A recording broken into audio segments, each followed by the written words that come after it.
Mm. What's up? What's up? It's Michael Yo. Thank you for checking out the Michael Yo show. I am Michael Yo. You know what? We got to do it as always. Big shout outs. I got to hit this button right here. Big shout outs to Southgate Design for all the flyer action, for all the merch action that you see on this show. They do everything for me. Big shout outs to Eric over there. Southgate Design, the best design team in the country. And no matter where you live, they can hook you up.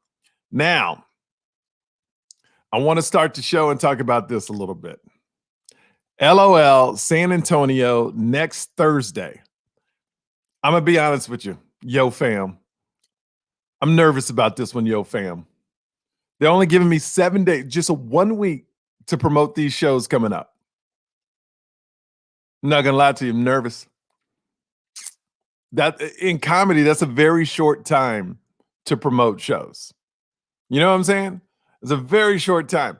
So they're like, hey, yo, can you do this next week? And I was like, yo, I'm working out my new material. So I was like, hell yeah, I'll go up. Hell yeah. But then he hit me after I hung up the phone and agreed to the deal that, oh my God, that's only a week to promote in San Antonio. The comedy club is called Laugh Out Loud. San Antonio next Thursday through Saturday. We did well in Houston. We crushed that in Houston. Thank you, Yo fam, for coming out. But if you live in San Antonio, please spread the word. Tell other people about this because I need people to come out. And also, there's an event. If you can find the event on my page, share it if you live in San Antonio. What's up, Ashley? Ashley Wilcox, what's going on with you? Thank you so much for checking in. Look at everybody coming in. Lamar Parker, what's going on, man? Isaac Wanson. It's been a man, Isaac. What's up, Isaac? Thank you so much for checking in. Appreciate you. Alice Khan, as always, you in the building. You in the building. Candace, what's up? Liza. Oh, I hope you and your bestie can go. You know, we got to play the open of the show, too. We got to play the open of the show because people love it. So we're going to kick this show off.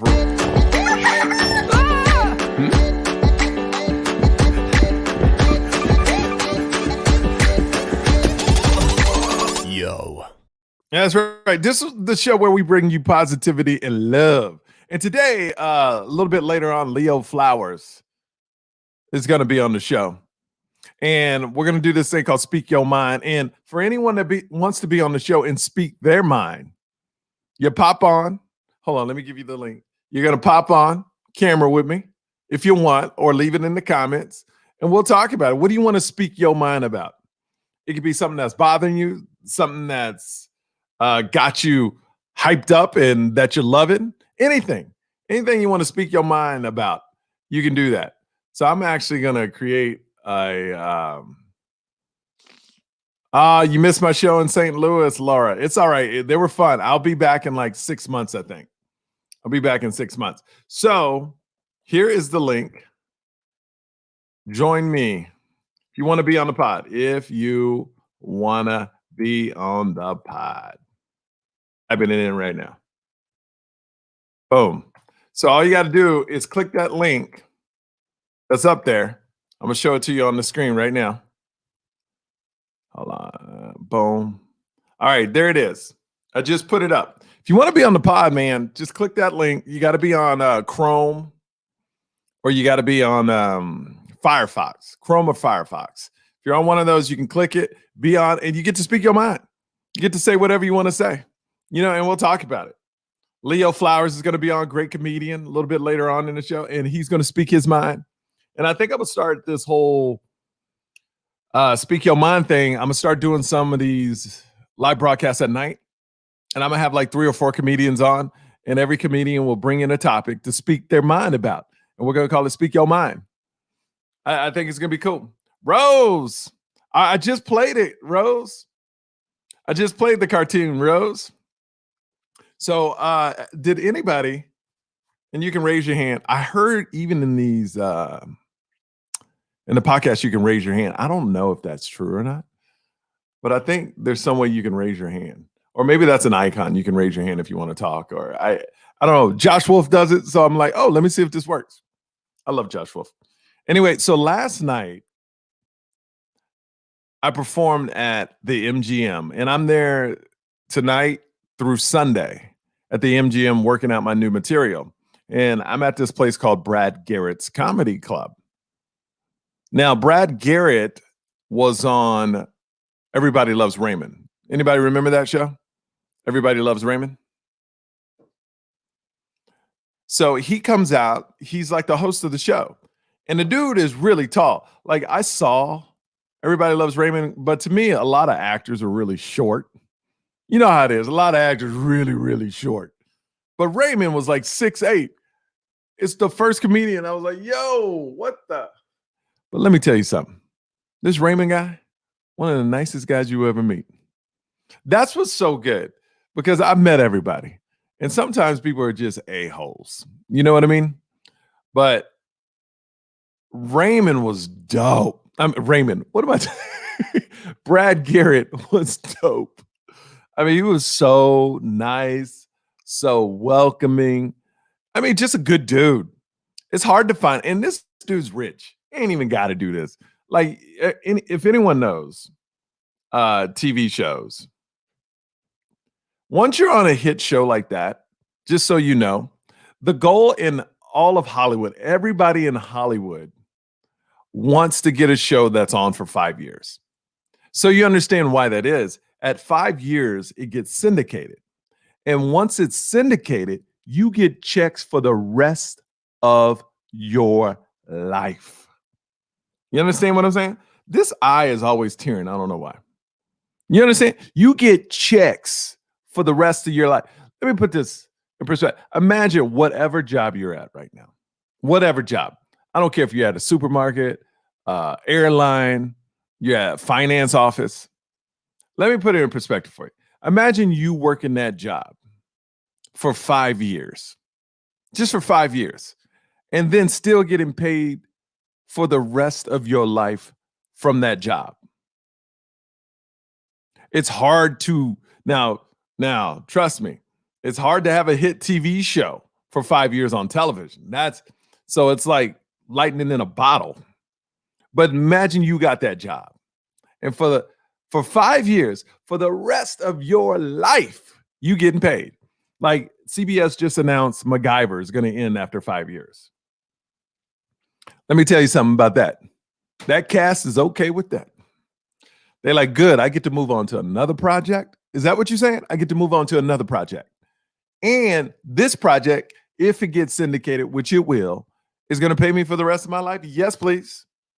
Yes, please. Hook it up like a tow truck. That just showed my age, didn't it? Hook it up like a tow truck. That's sad. Man. So I was reading more about Tiger Woods. Did y'all see this? Hold on 1 second. So interested in saying. So I'm sorry, getting a lot of text this morning. You know, I just rolled out of bed. And this is what I love about the morning, yo. I get up, read a little bit, come on, and talk to you guys. Thank God you can't smell my breath. It is funky. It's smelling funky. It's smelling funky. It's smelling funky. It's smelling funky. Did I brush my teeth? I don't even know if I brushed my teeth. Like during the energy drink, no, I didn't have an energy. Can you tell in my face I didn't have an energy drink? I drank my tea though. I drank my tea. My green tea latte, I finished that. Now I'm drinking some sparkling water. But I will say this. I forgot what the hell I'm talking. It's so early. Oh, for anybody, which is everybody that's been through this pandemic, what's the longest you've gone during this pandemic without taking a shower? Leave it in the comments. The longest you've gone without taking a shower or a bath in the pandemic. Leave it in the comments. Leave it in the comments. I want to know. I'm not gonna lie to you. I think I went 3 weeks before. This is when it first started, and our kids were a lot younger, and everything was just madness. Anybody else like that? Go 2-3 weeks without a shower? I mean, I was like, am I putting myself out? Oh, just me? Nobody? Oh, okay. Just me? Okay. Cindy Morgan, Friday Eve. What up, yomies? Much love. Christina, energy drink? No. Nakisha Kroom, coffee breath here. Oh, you got that coffee breath? Ooh. You ever been drinking your coffee and then you burp and then you smell it? And and this is before you brush your teeth, like because you make coffee at home. And then you just burp and then you smell the coffee and your bad breath.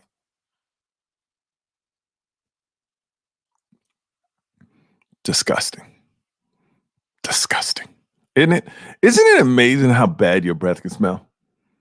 Like your breath's so bad. Like you ever been wearing a mask and your breath's so bad, you're like, God damn, damn, that's me? That's me? Mm, I don't know. Savannah says at least 4 days. Savannah only you 4 days. 4 days is nothing without a shower during the pandemic. Anybody, give me some real answers. Don't be trying to look cool, Savannah. A week. Call me what you want. No, Nikisha, we on the same page. A week? Yes. I still do a week. But things are opening up now. So I'm performing. So I've been I take a lot more showers when I'm on the road because as soon as I land, I want to get all that crap off me. So I take a shower. And then every night before the show, I take a shower. Because what I do is I think about my stand-up in the shower. I think about my set. So every time, like an hour and a half before the show, I always take a shower.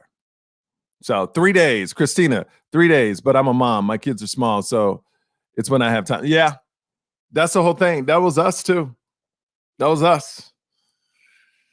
Man, I believe I've went 2.5, 3 weeks without a shower before.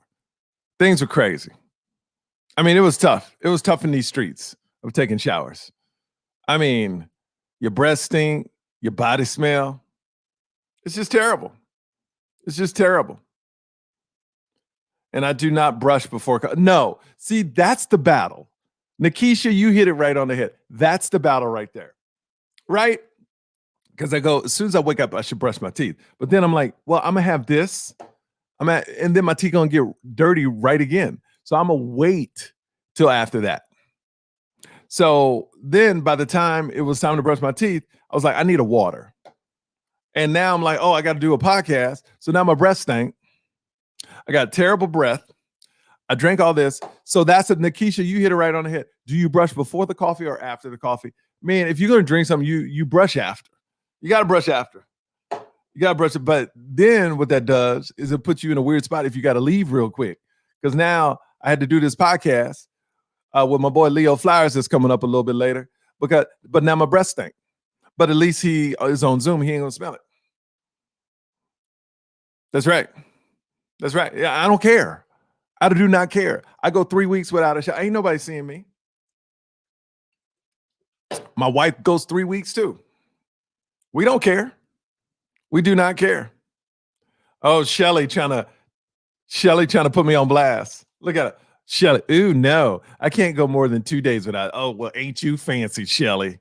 It must be nice in Shelly world where you get to have a shower whenever you want. You must not have 2 kids running around like crazy. Huh, Shelly? Trying to put me on blast. I love you, Shelly. You look new. Shelly Sunny Miller.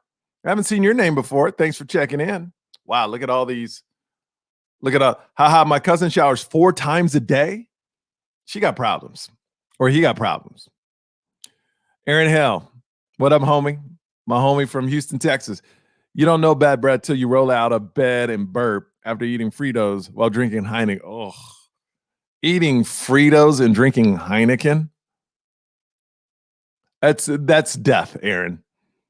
If you're eating Fritos and drinking Heineken and you burp that up, you could kill a small family with that breath. I'm sure of it. I'm sure of it. Yep. Yep. If there was a family of small people and you burped in front, they would die. They would die. That's horrible. Nikisha messes with the oh yes. If you brush before a tea or it does mess with it. It don't taste right. Your taste buds ain't right. Janine, what's up, Janine? I always wait till I'm done with coffee. Here's one thing. I remember I was drinking tea and I was like, I'm gonna brush after. Then my wife was like, you got to run to the store. So I'm like, I'm gonna have on a mask. I need a brush.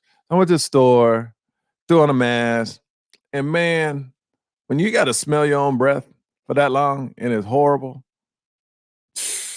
terrible. It's terrible. I'm bringing my man right now, though. I love him, man. He's a great comedian. I mean, he does so many things. He's like smart and stuff, I think. Well, no, I don't think. I know he's smart. Wait, Frank Martinez, I feel you. I work 24-hour shifts and sometimes back to back, then coming home to the kids wanting daddy time. There's no room for a shower. And yes, I brush after coffee and mouthwash. Oh, so Frank Martinez, you a doctor. I ain't doing doctor-ish, okay?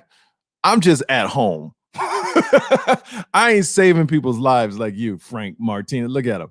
Look at Frank Martinez. Look at it. He in his doctor mask. He got the mask on, 24-hour shifts. Look, I understand if you don't take a shower in 3 weeks, but me, I'm just at home. Thank you for what you do, Frank Martinez. I love you, man. Do not wear a mask without brushing your teeth. All right, I'm bringing my boy Leo Flowers. My man's in them. What's going on, brother? Brush your teeth, man. Wake up. Put the paste on. Get the water. No. And I tell you why. My dentist told me that when you sleep at night, you a lot of acid builds up, and you want to brush off the acid before you start adding more. So you're right to want to brush your teeth after you have coffee, but you need to brush it as soon as you wake up, just to get a palate cleanse. You know what I mean? Leo, it messes up the taste of the coffee, right? Yes, it messes. I don't drink coffee anymore. Yeah, but I drink sugar-free green tea lattes. I make at my house. You actually, I think we use the same green tea. You use a very strong one. I forgot what it's called. What's it called? Ceremonial matcha. Yeah, I don't do that. That's too much for me. I do the one down from it, but from the same company. Yeah. I can't. I mean, I love it. I wake up and I'll throw a little stevia packet in there, not a whole one, just like a quarter of it, just to get a little something in it. And I get a little energy kick. It's not like a coffee, but it's enough for me, and my body's just adjusted to it. So I will tell everybody, like, I think I still would be on coffee if I didn't go through Corona, because that's how I kicked it. You know what I mean? Like, I was in the hospital for 8 days, didn't drink coffee, and then couldn't drink anything for a couple of weeks after that. So it kicked it by itself, you know? Man, I got to wake up, brush the teeth, and I'm willing to take that weird taste of the orange juice after. Yeah. No, I'm not taking that L, Leo. I am not taking that L, Leo. No, sir. No, sir. Yeah, I'm not taking a little Colgate and OJ. Man, that's like PB&J, brother. Come on, man. Come on. Yeah, everybody leave comments for Leo. Tell him how crazy Colgate he sounds. And OJ. Let's go. Look, everybody watching. Our biggest thing when you wake up is your morning drink, whether it's a coffee, whether it's a tea, and you look forward to that. You do not want to brush your teeth and mess up that flavor, Leo. No, I don't care what your dentist say. I'm not messing it up. That's not my game. No, I'm not in it for that. Well, the second thing you can do is wake up, brush your teeth, go for a walk, work out, and then have the coffee after all that. That way it gives the toothpaste take some time to dissipate. Leo, what are you not understanding? People like to wake up with something. See, right, but what I'm saying is people are drinking. Shelly, look at Shelly right here. Let me tell you something, Shelly. Look at that. Shelly says gross, Leo. I can read. I can read. I got glasses on. Las gafas. Gross, Leo. I love you, Shelly. You on my team. I love this. You gotta wait. You wake up, you work out. So if you work out and exercise and go for a walk, that'll wake you up. And then you come back, have your coffee. Boom. Now you're really ready to hit the day. What is that? A Red Bull? What are you drinking now? Oh no, I don't do that. I'm drinking a sparkling water. Can I tell you? That's my caffeine right there. That's my boom. You drink green tea in the morning, Leo. I don't want to hear. I used to. I don't drink it anymore. I cut it out. I only do herbal teas. I got my 10,000 steps in this morning, and then I did a little workout, some meditation. I'm ready to go. I woke up at 5:30. No caffeine. This is it right here. The outdoors. Well, I don't look. I'm just saying I don't need caffeine either. I can go, but you know what? This ain't a contest. This ain't a contest. Oh no. Okay, so wait. Where'd she go? Christina says If you drink a glass of water first thing in the morning, that will wake you up faster than coffee. That's no, right. I do that. So let me tell you something, Christina. I drink a bottle of water, like a 12 ounce or whatever it is. I drink it, and then I have my tea, and I'm up. I'm good to go. You know what I mean? I'm good to go. First of all, that's a my lot of problem people right now. A lot of people are like, I need coffee to wake up. No, you woke up without coffee. It's not like you were drinking coffee in your sleep and that woke you up. It's Like, called you habits, woke Leo. up. Oh, habit. Okay, that's a whole other thing. Okay, It's called I can accept habits. that. It's a habit. Oh, look at this. Nikisha, don't give him credit. Don't give he's an overachiever. Don't give him credit. No, he's not. No, he's not. No, he's not. Nikisha. I know she don't know I graduated with a 2.0 GPA. So that's right. Like he may seem smart, but he ain't smart. He ain't smart. He ain't smart. I gotta talk about this real quick. You know the stress of this when you headline somewhere and they only give you a very short time, and then you get nervous about short 7 time days to do the show. Oh, got you. Literally, I signed this deal yesterday, and Leo, Yeah. I'm just so happy with this new. I cannot wait for you to see this new material. Literally, it's 30 minutes of all new material, I love it. and the reaction is so amazing from the crowd. Because I tell everybody, yeah, we even talked about this about my first special, Blasian. Now, after this new material, I love my special Blasian. You know, I love it. I still love it. People should watch it. It's in the bio below. But now when I look at it's a Taylor Swift song. It's fun, it's poppy, it's digestible. You know, everybody can love it. Now this new material, you know, I went through some shit. Like it's darker, it hits harder. People, I don't know, man. By the merch sales, just alone by the merch sales after the show, I could tell people are connecting with it a lot more. Because I got a shirt with my dad saying, "Don't talk about it, be about it." I mean, anybody that works out wears that shirt. Right. And it's so strong. People want me to make a shirt. You know this joke, but I'm not going to say it. But it's a true. Right, you know that line. Right. People want those shirts because now it's through the whole thing. Yeah. Like I found tags on it, and it's just, you know, the panda shirt. That's always going to sell.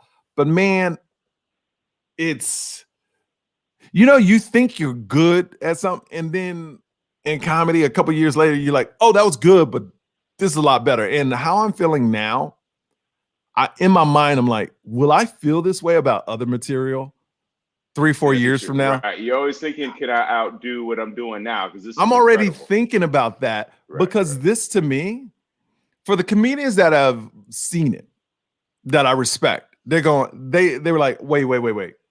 This is new level. This is this not even the same. Like it's the reaction when I do some old material and I'm still into it. The response for the newer material, the level of, I mean, it's engagement. But the plus, laughs. like you're much more excited. You know, we're much more excited about doing the newer material also. So we're bringing a different energy to that new stuff. Like, oh my God, if y'all thought that was hot, wait till this new one drop. And then there's a different energy that we as performers, I think, bring to the newer stuff, where like the old stuff we've been doing for so long, it doesn't have that same weight. But like you said, you've been through some stuff now, and so now it's real. When's the Yo store gonna pop up in malls? That's what I want to know. You know what? I'm just trying to get a Facebook kiosk store first. I've been promising these people. I've been promising these people a Facebook store for 3 weeks because they want to get the merch. Like, and what's so cool about this show is a lot of people from Texas watch this show. And in Houston, we had 2 weeks and we sold so many tickets. Like the club bonused me extra because we sold so many tickets. Like, and it's from this. It's from the podcast. And hey, we're small, but we're mighty, and I never understood that. I never got that. And for the people watching this podcast, I never understood how the community, because I did a podcast a long time ago with Joe Coy called Yo Joe, and we had that. But social media wasn't, this was 2008. Social media wasn't out. We didn't take full advantage of it. We didn't feel how big it really was at the moment because we didn't. Now, this podcast, we started with 40,000 January 1. Now it's up to almost 190,000 people that follow the page. We're doing over 50,000 minutes a month, people watching, so like I'm seeing videos from like a month and a half ago, shoot up my list, so people are starting to dig in and check out the podcast, but the community, because Josh Wolf has nailed it. He has over 1 million. If anybody's watching this, watch Josh Wolf. He has over 1 million people on his Facebook page, and he had me on.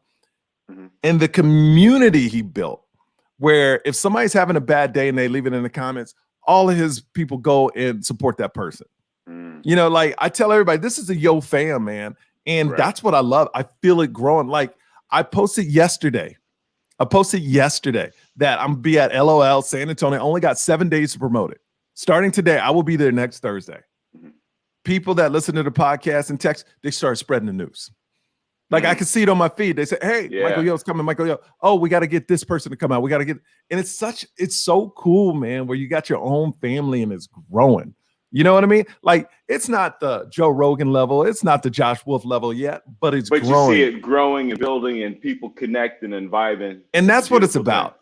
Yeah, that's what it's about.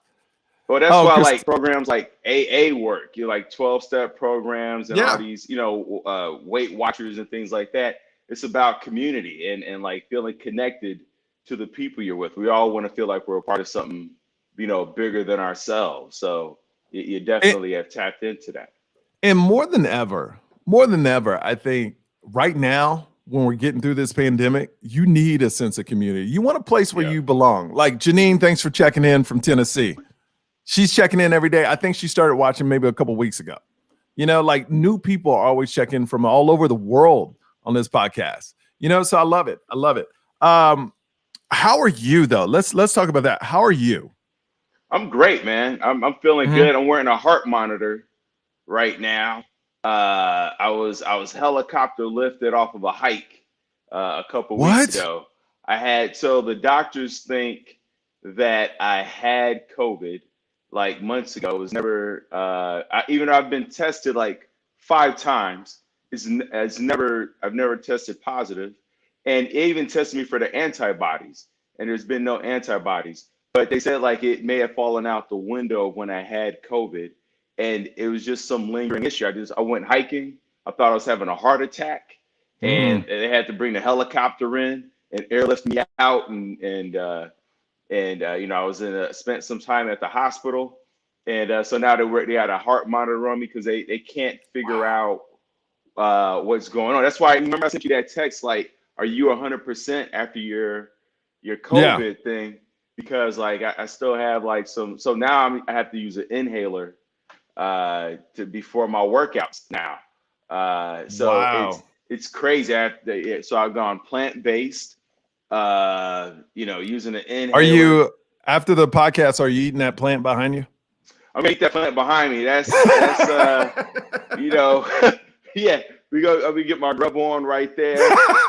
But what's great is like, because I just turned 45, and I haven't been to the doctor like most guys. We don't go to the doctor. I haven't been to the doctor since I was like 25, and so now I'm getting the full checkup. Like heart, lungs, gastro. Everything. I'm getting a colonoscopy in a couple weeks. They running the tube down. Like I'm getting everything done so that I can live to 100. So I'm very thankful. Hold on 1 second, Leo. Yeah. This is what I love about our community right here. Like people are already reaching out to you. Sending See, prayers. it's the Yo fam, man. Get better, Leo, sending prayer. And that's the thing. That's what I love about this community, man. They show you love too. But so you going getting all are you past the I'm scared to find out something's wrong with me, or is it because I know you? Or are you more excited because I can't tell you how excited I am. I'm so excited about all of this because all the tests that they've run on my heart, my lungs. My dad had lung cancer, diabetes, and heart disease. Like they cut his leg off. So for me to be 45 and all the results are coming back, like they're like, wow, your lungs look incredible. Your heart is, I got a little plaque build up, but they realized this from I had sleep apnea. So I bought this 23. Leo, you there? Yeah. Did we freeze? Can you hear me? Leo? I can hear you. I see you. Okay, there you are. Okay, you pop back on. Okay, go for it. I was gonna say you cut out when you said my lungs. I'm getting everything's good. So everything, like the lungs look great. They found a little plaque buildup in the heart, but they are linking it to I have sleep apnea. So like Yeah. you stop breathing in your sleep, right? And I didn't realize like you start breathing like 100 times in your sleep. So I wasn't feeling rested. So I bought this $2,300 mouth guard that I put in, pushing my girl forward. No sleep apnea, no snoring, no sleep apnea. For anybody out there struggling with snoring, if your husband's struggling, especially men, we snore. Yeah. This $2,300 mouth guard is worth every penny. I wake up every morning. Like I thought I was feeling good before. Man, the difference between that and not having it, incredible. Do you feel that, because you always try to live a healthy life, does it surprise you that even when you're so healthy, like you almost fell out on a mountain and like things still happen to you? Let me tell you what made me upset about this, Michael. When I went hiking, I had all the things. I had like 8 water bottles. I had electrolytes. I had my trail mix. Look, here's how I had on a lime green jacket. I had the light just in case it got dark, to like a little beacon light. I even had, and this is no joke, I got it right over there. I even had spikes to put on my boots in case it snowed. That's how prepared that's how prepared I go when I go hiking, right?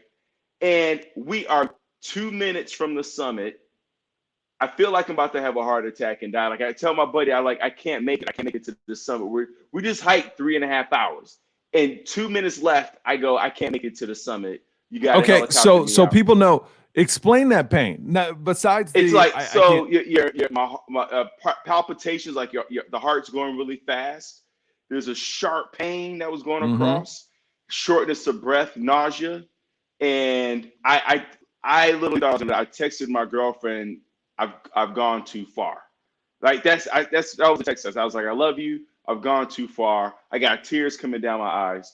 And then I see this girl in UGG boots drinking a Pepsi just saunter right past me. I couldn't have been more upset. Her pants said eating a cheeseburger. She had juicy on a booty and just like, and I'm like, here I am with all the things, Michael, all the things. And this chick in UGG boots drinking a Pepsi and not even headphones, smoking a cigarette, I was livid, and it's crazy because here I am feeling like I'm gonna die, and all I could feel was resentment. Like, why does she get to live? I just want to shove her off that cliff right there. I was so angry. So So now, do you regret making those COVID jokes about me now? Huh? No, not at all. Not at all.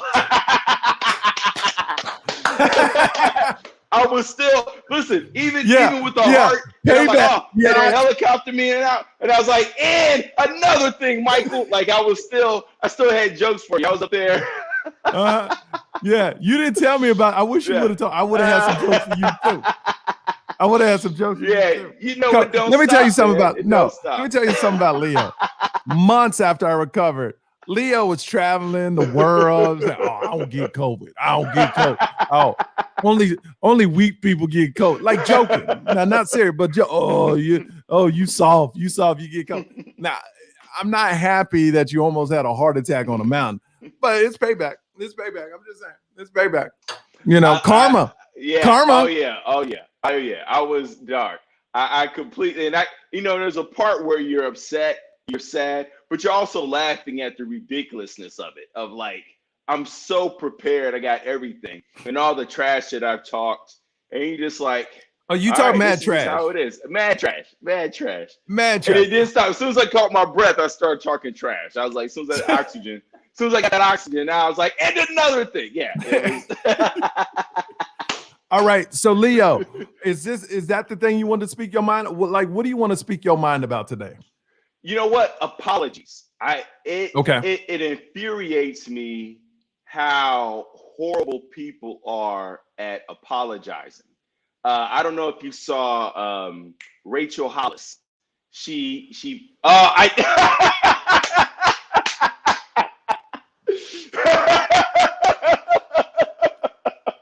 Yes, I saw Rachel Hollis, Yo, but please go on. I couldn't believe it, man. Like if people out there who don't know Rachel Hollis, she's an author, social media influencer, and she was talking about how she's doing a Zoom meeting, and some woman commented about how privileged she is because Rachel Hollis had mentioned her housekeeper, and it was like, oh, you're so privileged, you have a housekeeper, and so Rachel Hollis clapped back and was like, yes, I am privileged, but I also work hard and I hustle and I get up every morning and all this stuff, right? And she was like, my housekeeper who cleans my toilets is a great woman and she's lovely. And then she compared herself, Rachel Hollis compared her work ethic to Harriet Tubman, to Rosa Parks, to all these black women who like Rachel. First of all, Rachel Hollis has never put a black woman on anything. She's never given any of them any shine, and now she's comparing herself. This a white suburban woman comparing herself to these historical black female figures, and so people got upset. They were like, "Are you comparing yourself to Harriet Tubman?" Which is like if she had did like Coco Chanel or Estee like other women somewhere in her realm, but she went way like that. That comparison made no sense. So then, she tried to apologize, and the apology was worse than the original video. And basically, her apology was shining a light on how good she is. Right. It was very selfish. And so for people out there, and this isn't just about celebrity apologizing. This is even in relationships. You have to learn how to apologize in relationships. There's three parts, and I don't know why everybody doesn't go through this schooling and training. There's three parts. You apologize for your actions, right? You say, "Listen, I'm sorry for coming home late. I'm sorry for posting what I posted. That wasn't, I should not have been comparing myself to historical black women. That made no sense." So you apologize for your actions, right? You get specific as to what you did. And then you apologize for how your actions make the other person feel. I understand if that made you upset. I know that you must have felt disappointed. It must have been frustrating for you to experience this, blah, blah, blah. And then the third part is your plan of action to let me know that this won't happen again. So it's like, hey, I apologize for what I did. I'm sure it made you feel X, Y, and Z. My plan for the future is to A, B, and C. So Rachel Hollis did the first two, but what she missed is like, what are you gonna do? Like, how are you gonna? She didn't do the first two well, though. Either. She didn't do the first. Well, she posted a new post, and in the new post is she cleaned it up. She found somebody to read through. The PR company stepped in. Yeah, the PR company stepped in. But the third part, like, okay, but what are you going to do moving forward? Because that's what we really want to know. What's the action you're going to take? Like, I was talking to my sister yesterday, and she was like, we're not interested in having allies anymore. People who are allies are just people who are like, hey, I'm on your side. But I don't need you to say you're on my side. I need you to show you're on my side. So we need accomplices. We need people who are willing to get their hands dirty, get some blood on a shirt, and get involved. We need action. So what's the action that, like, I was late for a meeting one time. So I apologized for my actions. I understood how that made the other person felt. And then I said, you know what? From now on, I'm going to set 2 alarm clocks. I have one, but I'm going to, I bought a second backup so that this situation doesn't happen again. So it's, it may seem small, but it's something to let the other person know how important it is to you and how much you value their time in that relationship. So that action step is important. When I was younger in relationships, my apologies were horrible. Then I got married and I learned how to apologize. But I used to be like, like say a girl would be mad at me, I go, I don't know what you're mad about, but I apologize about this.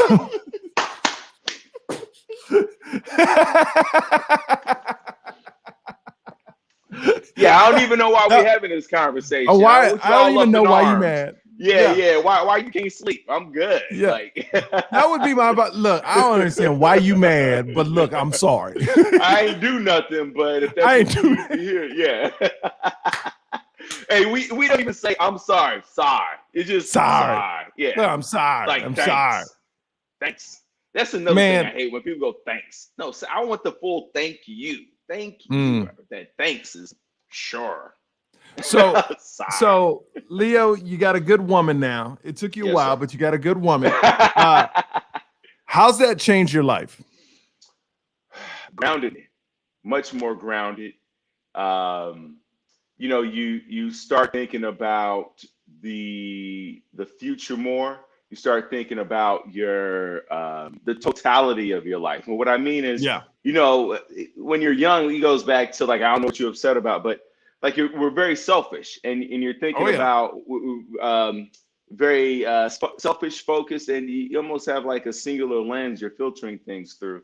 And when you're in a healthy relationship, a vibrant relationship, you start thinking about the full, like you start thinking about your health. It's like I'm getting a full checkup because my girl is making all the doctor's appointments. You know, she's sending me to the eye doctor, the gastro, all that. You start thinking about family. You start thinking about community, as you said. You start thinking about all these elements of life versus just this one singular focus. And I think that a lot of guys, especially in our 40s, who do have heart attacks or heart issues, it's because they're just so focused on work and they think that that's the only way to demonstrate love or purpose or to demonstrate value. When, you know, I think what's great about you, Michael, is you make such a great effort in being present with your Oh, yeah. family and showing up and doing things, and like, you know, even moving to Vegas so that your wife Claire could be closer to her parents and get more family help. So, you know, like you're, you know, talking about action, like you are putting your values into action, you know. So it just makes for a much more well-rounded experience of life, and you start to see things through different lenses versus our own lens. It just opens the world up more, and it makes experiences richer when you It travel and does. you have fun. To, you know, she and I, we have these inside jokes and shows that we love to watch, and people, you know, and I love like talking trash about people with her because, you know, it's like it's just fun, you know. Yeah. So it means a lot. What shows do y'all watch? Well, you know, we just finished watching The Serpent. So we love documentaries and we Yeah. love like docu-series. So we just watched a show about a true story about a serial killer in Oh, that's romantic. Asia. Yeah, in Asia. He was called the gem dealer or the serpent or the bikini killer. But he was a fascinating character because he was killing tourists and was but loved by the public. Like he had this crazy fan base, and he's still alive. That's like his whole story is not just about killing. It's really a story about community because, you know, like when you look at a Charles Manson, some of these cult leaders, even like Bikram Yoga, the Bikram Yoga guy, Yeah. they create this sense of community. And even if what they're doing is insidious and harmful to others, the people who have joined have been so lost, so disenfranchised, felt so ostracized by their own blood family that they will accept this family. So really, it is a story about him wanting to feel love. It's really a love story because he talks about how his father didn't love him, left him. His stepfather stepped in and ostracized him. His mom didn't love him. And he talked about how much he wanted his country to love him. And there was a point where he's in jail and he's like, at least they love me here. So if you get beyond the serial killing and stuff, it's like, So you feel empathy for a killer? it's not about empathy for a killer. It's about understanding the different factors that build up to making a person who they are. because when you understand that, then you say, oh wow, if we had stepped in as a community earlier, if we had recognized him when he was 9 years old as someone who needed love and wasn't getting the love, then we could have prevented this. And it also is a reminder to us as a society of the impact and how powerful love is for our development, for our connection, and how it informs the decisions that we make, right? No, I got you, man. It's just, I mean, it's crazy what people will attach themselves to Right. if you're not in the right frame of mind or have a terrible past where nobody loves you. I mean, I feel that's a lot of people that believe in some of the politicians out there. Like they disenfranchised, nobody cared about them. Right. And they're like, well, this guy cares about us, even though he doesn't. You know, it's the same type of thing, you know, but some of these people that get disenfranchised, they believe in something besides politics in a person, and that person makes them feel very special. And that's dangerous. That can get dangerous. My favorite murder mystery is about Black Dahlia. Have you seen that? I have not seen the Black Dahlia. No.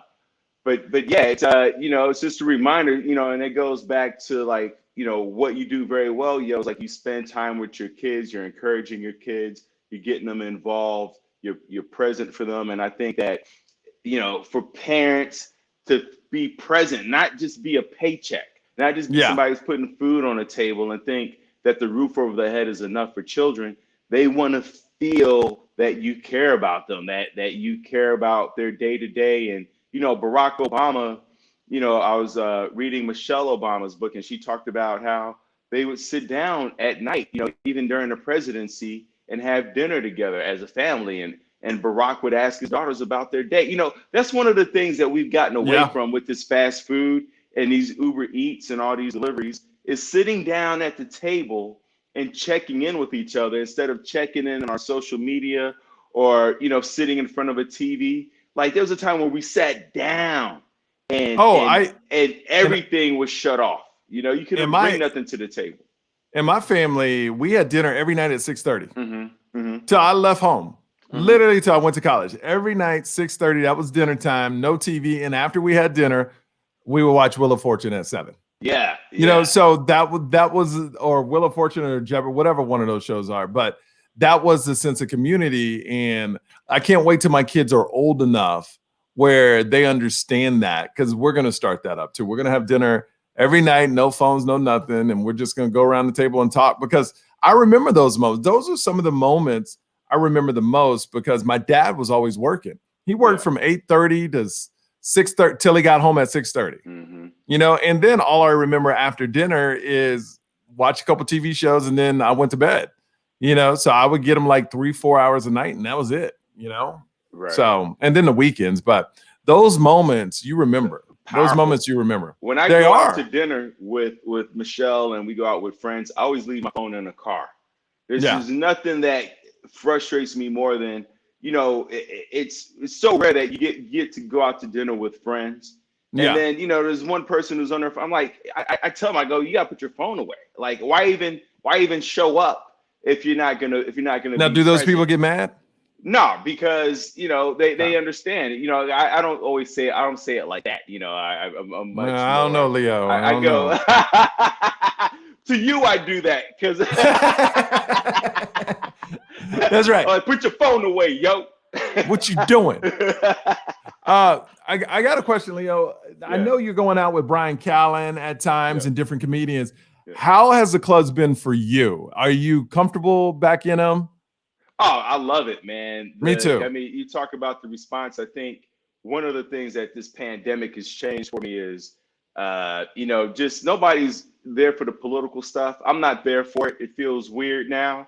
And so it's just all personal, just talking about, you know, my mom and my dad and turning 45 and, you know, just trying to be healthy and what that looks like. And, you know, I'm always talking about relationships, because that's what we realize has been the most important thing. Relationships, your health and your relationships. There's a quote that says, when you're sick, there's only one thing that you want, and that's to be healthy. But when you're healthy, you want 1,000 things. But so, it's like, it's a reminder, like, how much our health is important, but also like our connections and our family and community. So, these are the things that I'm talking about on stage more now, is just relationships with my mom and, with my sisters and my little nephew. And it's so much more fun, man. Isn't it now that, like, my comedy's always been about my family, and that's what I love. People really know me. Fans of mine, they really know me and my family. But the satisfaction that you're getting now from talking about your family and getting the same laughs or even more, when it's so true to you, you feel like, oh, this people are like, oh, I'm investing in you now rather than the joke. Do you? Right. And that's what I love, and that's what I tell people that always get into comedy. Joe Coy, the piece of advice he gave me: if you ever sit down to write a joke, stop, write a real life story, and heighten it. And my thing is, people outgrow jokes, but they don't outgrow you. Right. We've seen a lot of comics make that mistake of it's just about the jokes, and then once they grow out of those jokes, they didn't make it about them. Because I tell every comic, you need to be a real life story to them, a real life sitcom, so they want to come back every single year and know where you are in your life. It's very few comics that can survive just off of jokes. Like, if you look at all the greats, Richard Pryor told personal stories. Eddie Murphy at that time told personal stories. Dave Chappelle, it's all about personal. It's all about family and what's going on. Bill Burr, all about being married. Now his new stuff is with kids. And he talks about some off topics, but he brings it back to himself and his beliefs. Right. So that I respect the guys that can, like, boom, boom, boom, boom, boom, boom. Those guys that can tell 100 jokes in like 10 minutes. Yeah. It's not my thing, but I respect it. But I feel that, like, if you look at all the greats, the comedy is about themselves and what they're going through, not about a broad joke.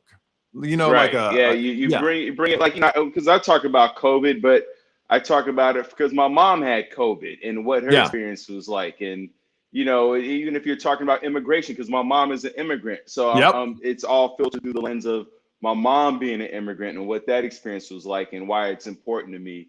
So it's like, taking all these macro issues and making them micro and bringing it home. You're absolutely right. I was doing this TV interview and this lady goes, so you joke about COVID? I go, no, I would never joke about COVID as a broad statement. I joke about my experience through COVID. And to have the satisfaction, and when people see the new material, my worst time ever in my life, almost dying from COVID, and now it's a 10-minute bit that crushes. People are in it. It's a laugh every 20 seconds, but it's deep. And it's funny to go through something so tragic in your life and setting the mood in the room where it's okay to laugh about this because it's my story. And that's what I love about comedy. You can take the worst thing that happened in your life and make it funny. And that's what this whole new material I'm doing in San Antonio next Thursday. But that's what I'm saying. San Antonio next Thursday. But when you can do that and people, like, it's so amazing. I don't know. I've never had, because my first special, I remember you even saying there's no drama in it, but in my life, there was no drama. I had great jobs. I was on top of the world, just got married. My son was beautiful. There's nothing wrong. My parents are still alive. They're 47 years married. I mean, there's nothing wrong. You're like the opposite of Biggie. Like Biggie had all drama in the first album, and then the second one, he's like, I'm good now, So So my first album was all good, and now the second one is like, oh my God, I experienced some stuff. You know what I mean? So it's good. Leo, what are you working on? So, because I got to run, but what are you working on, or where can people follow you? Let them know. If you go to check out my podcast, it's a suicide prevention podcast called Before You Kill Yourself. We're not just talking about suicide, we're talking about how to thrive. So my latest episode, if you've seen the movie Molly's Game, I just had Molly Bloom on my last episode. And she's talking about her journey of sobriety, from notoriety to sobriety. And now she's about to be a mom and have kids and working on a new book. So we also had people talking about finances, relationships, things like that. So check out my podcast. It's called Before You Kill Yourself. It's on iTunes, Apple, all that stuff. And then also do life coaching. So if you are struggling with like conflict resolution, I deal with a lot of CEO corporate women. It just happens to be my demographic for whatever reason. Go to thrivewithleo.com for one-on-one coaching with yours truly. And that's it, man. All right, man. Well, you know I love you. Tell your girl I said hi, and we'll catch up appreciate you, soon. brother. Thank you so much, brother. All right, we'll talk soon. Later, man. Peace.